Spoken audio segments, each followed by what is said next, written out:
Oi, eu sou Fabiano Lucas, terapeuta de casais e família, e hoje eu quero te mostrar uma cena que provavelmente você já viveu. Vocês estão no sofá, ele fala uma frase qualquer, ela ouve outra coisa completamente diferente do que ele quis dizer. Em 5 minutos, o assunto virou discussão. Em 10 minutos, ninguém lembra mais qual era o assunto original. Só sobrou a mágoa. Se isso soa familiar, respire fundo. Você não é o único casal que se sente que está falando línguas diferentes com a pessoa que mais ama no mundo.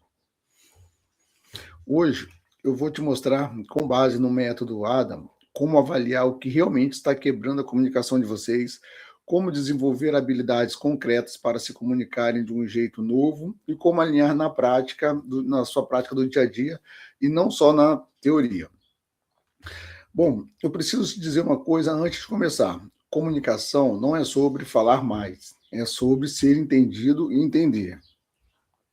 Casais que brigam muito, na maioria das vezes, não tem falta de amor, tem falta de método. Ninguém ensinou vocês a se comunicarem sobre estresse, sobre cansaço, sobre mágoa acumulada.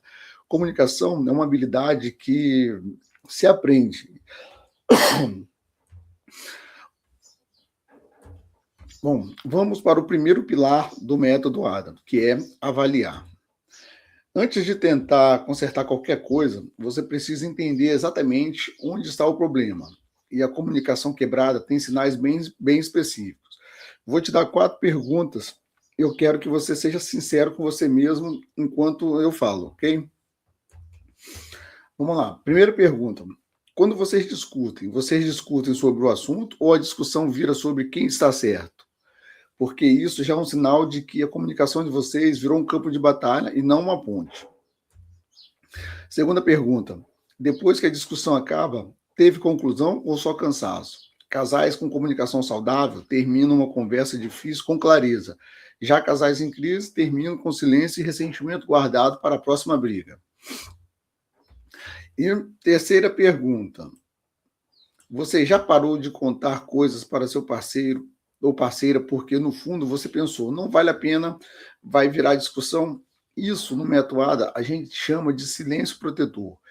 E ele é um dos sinais mais silenciosos e mais perigosos de que a conexão está se esvaziando. E antes de continuar, quero deixar claro uma coisa. Nenhuma dessas perguntas é sobre culpar você ou seu parceiro.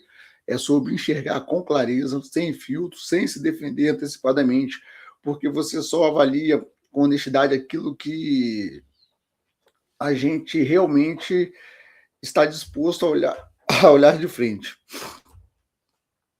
Bom, porque quando você para de contar a sua vida para a pessoa que divide a vida com você, vocês não estão mais brigando, vocês estão se afastando devagar, sem perceber. Esse silêncio protetor costuma começar de um jeito pequeno, quase inofensivo. Você comenta uma ideia e o outro responde com sarcasmo ou impaciência. Da próxima vez, você hesita antes de comentar. Na terceira vez, você simplesmente não comenta mais.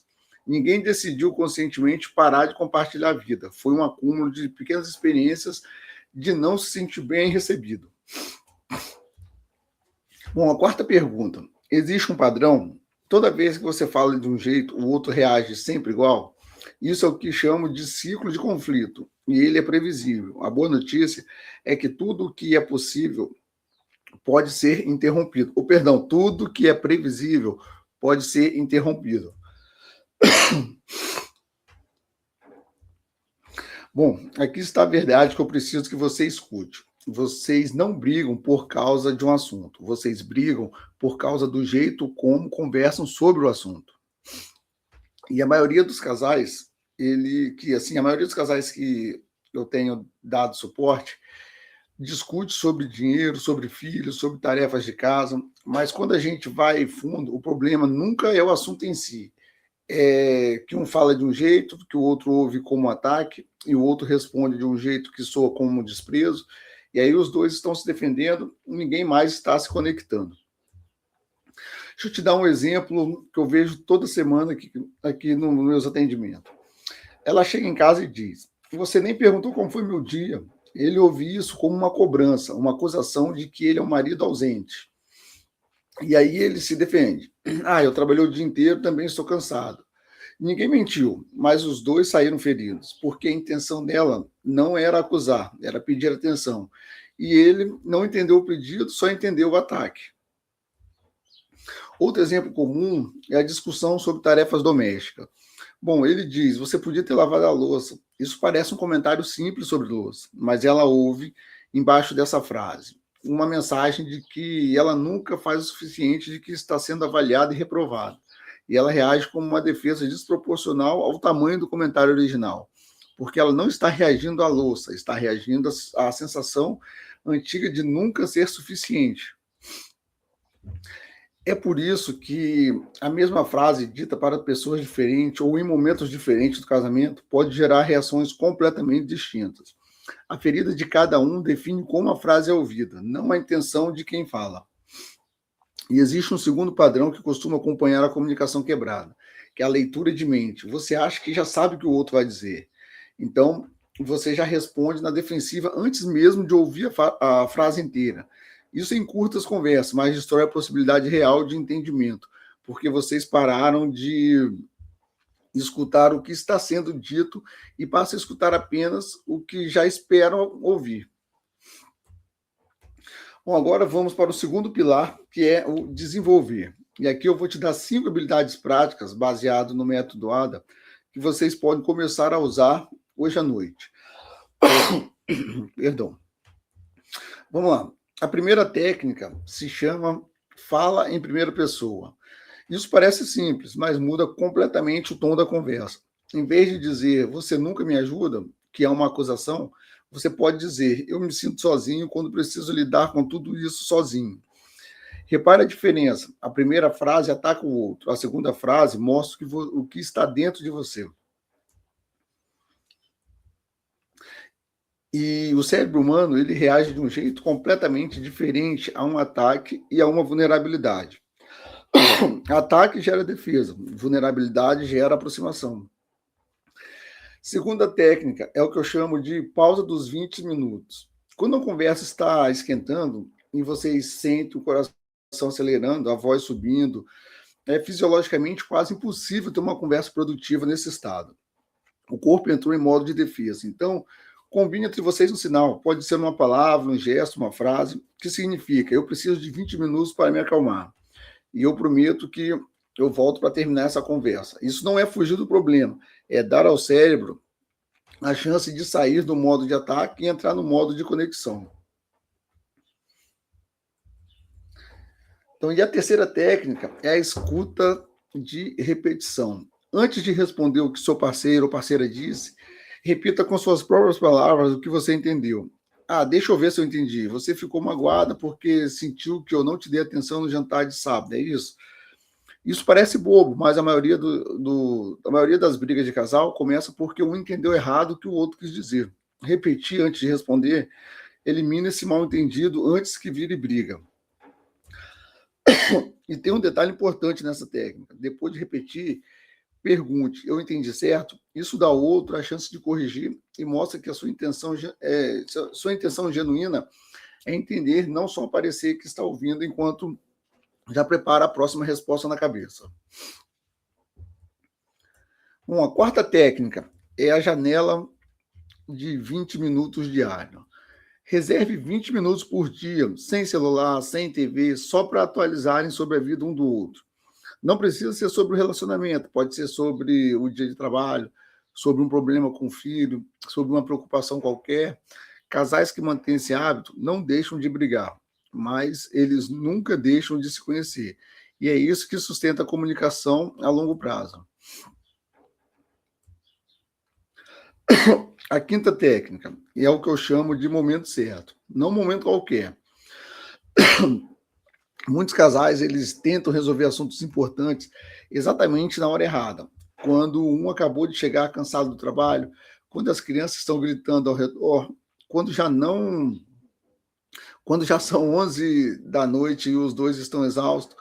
Combine com antecedência que assuntos que vão exigir mais cuidado, se é dinheiro, família, decisões grandes, e serão conversados em horário específico, quando os dois estiverem mais dispostos emocionalmente.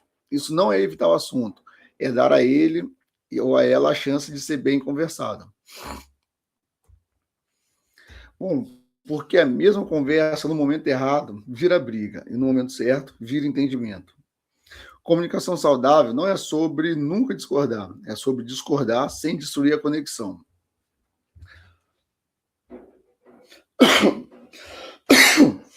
Bom, eu preciso te dizer uma última coisa sobre desenvolver essa habilidade. Ela não vem de uma vez. Vocês vão errar, vocês vão esquecer de usar a técnica no meio de uma discussão acalorada. Isso é absolutamente normal. O que separa os casais que se transformam dos que continuam presos na mesma briga não é a perfeição, é a repetição. Agora, o terceiro pilar, que é alinhar. De nada adianta aprender a técnica se vocês não colocarem isso na rotina real de vocês. Bom, quero te propor um exercício simples que vocês podem fazer ainda hoje. Sentem os dois, sem celular, sem TV, por 15 minutos. E cada um responde essa pergunta. Qual é a única coisa que eu gostaria que você entendesse sobre como eu me sinto ultimamente? Um fala e o outro só escuta e repete o que entendeu, sem se defender, sem justificar, sem contra-atacar. Depois trocam. É simples, mas para muitos casais é a primeira vez em meses que eles realmente se ouvem sem estar em modo de defesa. Isso é alinhamento, é parar de tentar ganhar a conversa e começar a tentar entender a pessoa que está ao seu lado. Bom, eu quero que vocês combinem um horário fixo, uma vez por semana, para fazer isso. Não precisa ser sobre um problema grande. Pode ser só sobre um check-in de 15 minutos, como você está se sentindo essa semana em relação a nós dois. Casais que sustentam a comunicação saudável a longo prazo não são os que nunca têm conflito, são os que criam um hábito de se reconectar antes de que a distância vire um abismo. Bom, um segundo passo de alinhamento é criar juntos uma palavra de segurança para os momentos de mal-entendido. Algo como estamos afastando ou apenas pausa e recomeço. Quando um dos dois perceber que a conversa está indo para o lugar errado, ele pode dizer essa frase. E os dois concordam sem drama, sem repetir e recomeçar do zero com mais cuidado.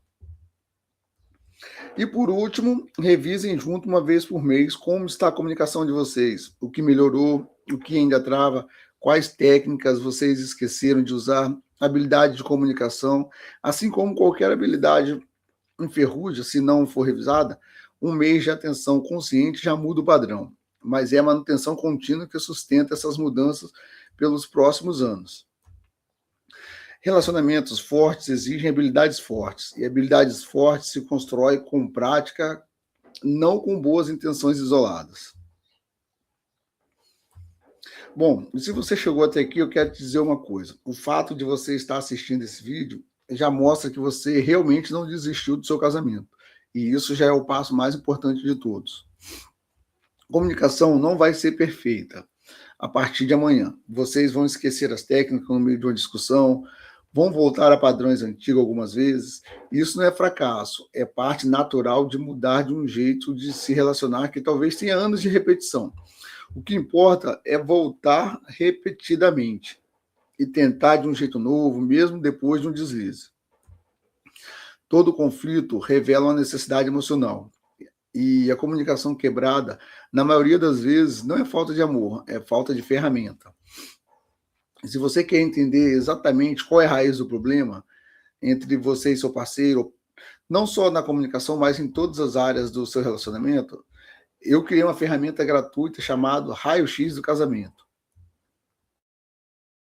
Em poucos minutos, ela te mostra exatamente qual área do seu relacionamento está mais fragilizada hoje. Comunicação, conexão emocional, confiança, intimidade ou propósito de futuro. O link fica na descrição. Faça o Raio-X do Casamento e descubra por onde começar a reconstruir o que vocês têm. Um abraço, fique com Deus e até o próximo vídeo.